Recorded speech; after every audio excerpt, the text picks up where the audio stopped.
దివిసీమ ఉప్పెనకు 48 ఏళ్ళు.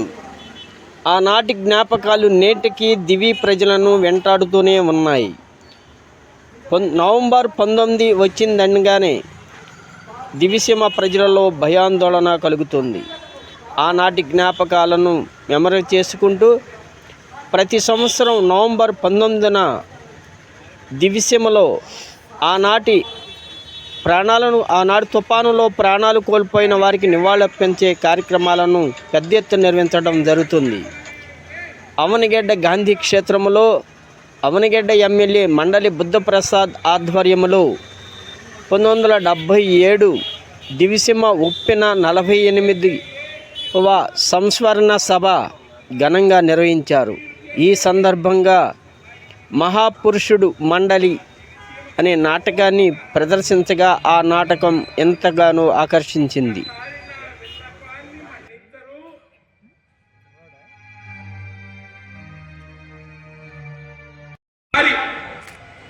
నా దివిసీమ దురదృష్టాన్ని చూడండి, ఒక్కసారి చూడండి.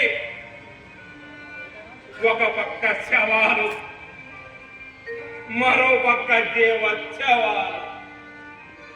చూడండి, ఒక పక్క శవాలు,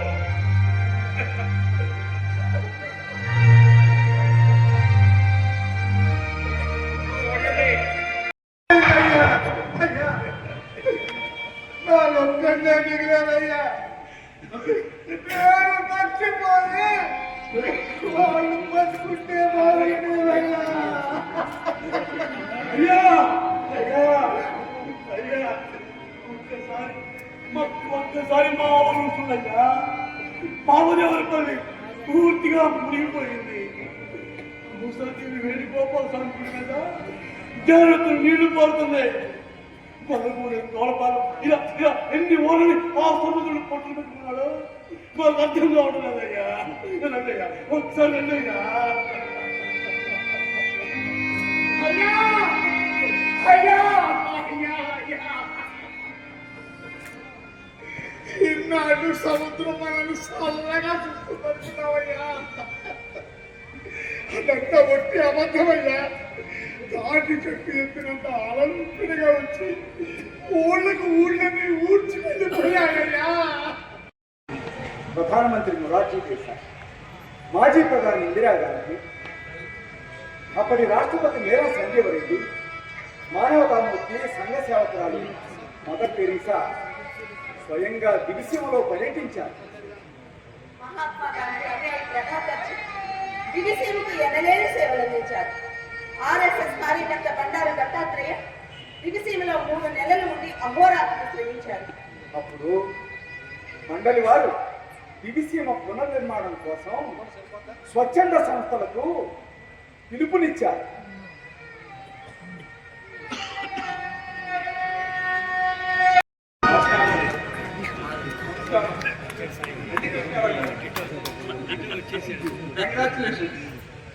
ఏకగ్రీవంగా ఎన్నికవడం అర్థం సంగతి. పార్టీ పట్ల మీకున్న అంకిత భావానికి ఇది సరైన గుర్తు. ఇందిరాజీ దృష్టిలో మీరు ఉన్నారు. ధన్యవాదాలు. కూర్చోండి. మంత్రివర్గంలో ఎవరెవరికి ఏ ఏ శాఖ తీసుకోవాలో కసరత్తు చేస్తున్నాం. మీకు ఏ శాఖ కావాలో చెప్పండి. నేను కోరుకున్న శాఖ ఇస్తారా సార్? తప్పకుండా. మీరు ఏదైనా సమర్థవంతంగా నిర్వహిస్తారనే నమ్మకం నాకు. ట్రాన్స్పోర్ట్, ఇరిగేషన్, హోమ్ ఏదైనా ఇస్తారు. నాకు సాంఘిక సంక్షేమ శాఖ వంటి సార్. అదేంటి, పవర్ఫుల్ శాఖ చాలా ఉన్నాయిగా. ప్రజలు మనకి పవర్ దేనికోసం ఇస్తారు సార్? ప్రజల కష్ట సుఖాలు తెలుసుకొని వాళ్ళ జీవితాల్లో వెలుగులు నింపడానికే కదా సార్. ఆ అవకాశం ఈ శాఖలో ఎక్కువ ఉంటుందని. మంచిది. వచ్చిన అవకాశాన్ని సద్వినియోగం చేసుకుని పేదల పాలన పెళ్లిదిగా నిలబడాలి. ఎవరు మాట్లాడి ఊరు మొత్తాన్ని సముద్రుడు వింగేశాడయ్యా.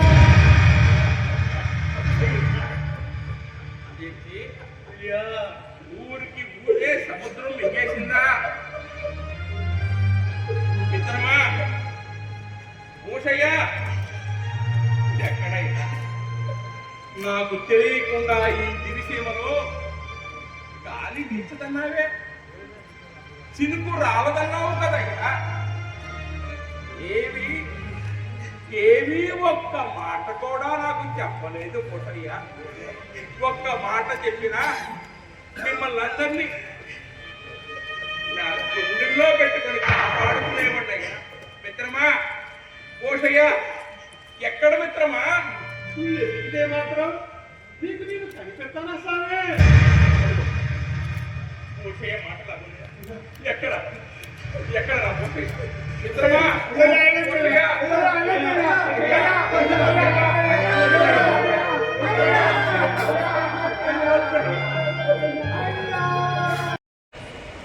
ఈ దండ ఎంత పెట్టుకున్నావే?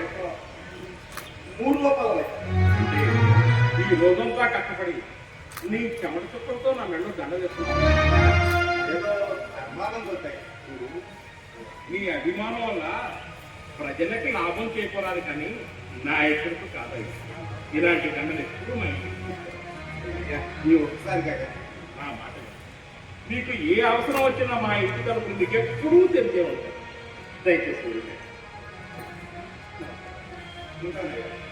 ఒట్టిలాలి మంగళవారి నాయకత్వం, ఒట్టిలాలి మంగళవారి నాయకత్వం, ఒట్టిలాలి మంగళవారి నాయకత్వం. ఈ ఆలోచన వచ్చిన వెంటనే మనం అమలు చేయాలి. ఈ దేశంలో పేదరికానికి కారణం భాగ్యవంతుని విలాసవంతమైన భూములు మాకు తిరిగి నిలబెడతానని మాటిస్తేనే ఇక్కడి నుంచి కదులుతా. రాకపోతే ఇదిగో ఇప్పుడే నీ కళ్ళ ముందే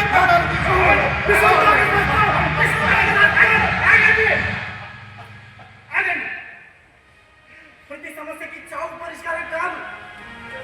ఆలోచన పరిష్కారం ఆలోచిద్దాం.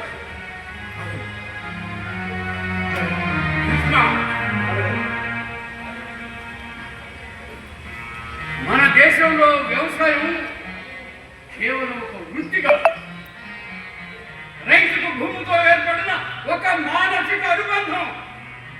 వాటి పంటలు అతడు తన జీవన యాగంలో సాధించిన యజ్ఞ ఫలాలు. అందుకే ఎన్ని కష్టాలు వచ్చినా, మరెన్ని నష్టాలు ఎదురైనా రైతు ఎట్టి పరిస్థితుల్లోనూ భూమి వదులుకోవడం, వ్యవసాయాన్ని విస్మరించాడు. వీరి నుండి ఆ భూముల్ని లాక్కోవాలని నిర్ణయాన్ని వ్యతిరేకిద్దాం, సమస్యగా ప్రతిఘటిద్దాం. మాజీ సైనికులకు కేటాయించాలంటే ప్రభుత్వానికి ఇంకా అందుబాటులో వేలాది ఎకరాల పడావు భూములు ఉన్నాయే. కృష్ణ, నువ్వు వెంటనే కర్నూలు కోర్టు నుండి ఈ ఆదేశం మీద స్టే తీసుకుంటా. రైతుల పట్టగొట్టే ఈ ఉత్తర్వులు ఉపసంహరించుకునేంత వరకు పోరాటం చేద్దాం.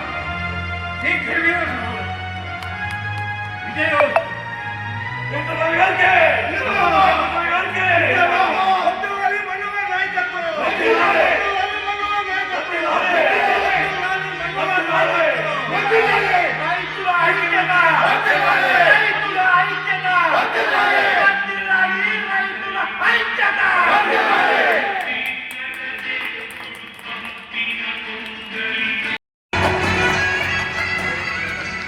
నేను తెలుగువాణ్ణి అనుకోగానే నా హృదయం పులకరిస్తుంది. ఇది నా తెలుగు గడ్డ అనుకోగానే నేను ఏ దివ్యలోకంలోనో విహరిస్తున్న అనుభూతి కలుగుతుంది. తెలుగువాడిగా పుట్టడం మన అదృష్టం. మీదు మిక్కిలి భరతమాత బిడ్డలం కావటం మన పూర్వజన్మ సుకృతం.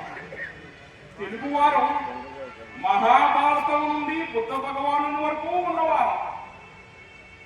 చరిత్రకెక్కిన తొలి తెలుగు చక్రవర్తులు శాతవాహనులు.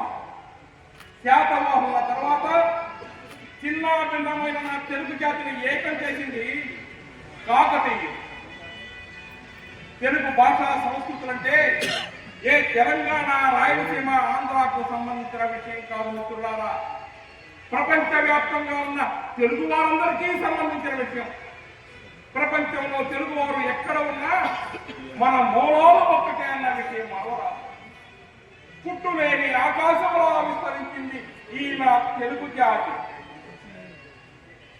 భాషా సంస్కృతులంటే ఆంధ్ర, తెలంగాణ, రాయలసీమకు సంబంధించిన విషయాలు కాదని ఇంతకు ముందే మీకు చెప్పారు. మనందరినీ కలిపి ఉంచే ఏక సూత్రం ఒక్కటే, మన సంస్కృతి ఒక్కటే. అది జీర్ణమైపోతే జాతి జీర్ణమైపోతుంది. ఒకే భాష, ఒకే మాట, ఒకే సంస్కృతి, ఒకే కర్తవ్యాన్ని ముందుంచుకొని ముందుకు సాగిపోవాలని కోరుకుంటూ మీ అందరి దగ్గర సెలవు తీసుకుంటున్నాడు ఈ మండలి వెంకటకృష్ణ.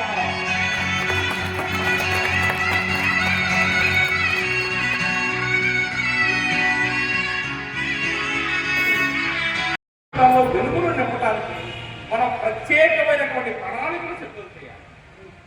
అన్నిటికంటే ముందు అవినీతికి అలవాటు పడిన ఈ డిపార్ట్మెంట్ మన తక్షణం ప్రక్షాళన చేయాలి. వారిలో నీతి నిజాయితీ పెంపొందించి ఒక ముఖ్యమైన విషయం ఏమిటంటే 50-60 వేల మంది హరిజనులకు పక్కా గృహాలు నిర్మించి ఇవ్వాలి. అలాగే విద్యార్థుల వసతి గృహాలన్నీ కూడా ఇప్పటిదాకా ప్రైవేటు వ్యక్తుల చేతుల్లోనే ఉన్నాయి. ఇక నుండి వాటిని ప్రభుత్వమే నిర్వహిస్తుంది. హరిజనులకు వెనుకబడిన వర్గాల వారికి కూడా ప్రత్యేక కార్పొరేషన్ మనం ఏర్పాటు చేయాలి. 17 లక్షల మంది వ్యవసాయ కూలీలు నిలువ నీడ లేకుండా బతికేస్తున్నారు అని ఒక సర్వే లెక్క తెలిసింది. వారికి ఇంటి స్థలాలు పక్కాగా మనం ఇప్పించాలి. ఇంకొక ఈ అసమ సమాజంలోని అసమానతలు తొలగిపోవాలి అంటే కులాంతర వర్ణాంతర వివాహాలను మనం ప్రోత్సహించాలి. బలవంతం పెట్టకూడదు. అలా ఎవరైనా చేసుకుంటే మనం వారికి అండగా నిలబడాలి. ప్రభుత్వం తరఫున మనం ప్రోత్సాహాలు కల్పించాలి. అప్పుడే యువత బాగా ముందుకొస్తుంది. ఇప్పుడు దాకా నేను చెప్పిన విషయాలన్నీ కూడా ఫైల్స్ అన్ని సర్క్యులేట్ చేయమని సెక్రటరీ గారికి కోరుతున్నాను.